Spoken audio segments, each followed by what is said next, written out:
When we got in the cab, she gave me an address. Then she said, "Oh, by the way, could you drive through downtown? It's not the shortest way." "Oh, I don't mind. I'm in no hurry. I'm on my way to a hospice." I looked in the rearview mirror and her eyes were glistening. I don't have any family left," she said, almost to herself. "The doctor says I don't have very long." I quietly reached over and shut off the meter.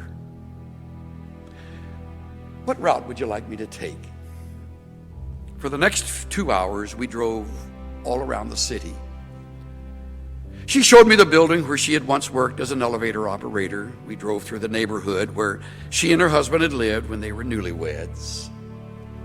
She had me pull up in front of a furniture warehouse that had once been a ballroom where she had gone dancing as a girl. Sometimes she'd ask me to slow down in front of a particular building or corner.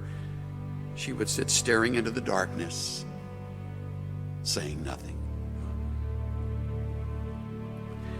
As the first hint of sun was creasing the horizon, she suddenly said, "Okay, I'm ready. Let's go now."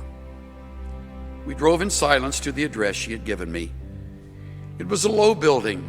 2 orderlies came out to the cab. As soon as we pulled up, they were solicitous and intent, watching her every move. They were expecting her. I opened the trunk, took out the small suitcase, carried it to the door. The woman was already seated in a wheelchair. "How much do I owe you?" she asked. "No, you don't owe me anything," I said. "Oh, you have to make a living," she answered. "Oh, there are other passengers," I responded. Almost without thinking, I bent over and gave her a hug, and she held on to me tightly.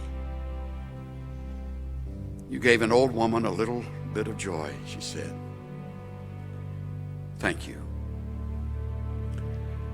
I squeezed her hand, then walked into the dim morning light. Behind me, a door shut.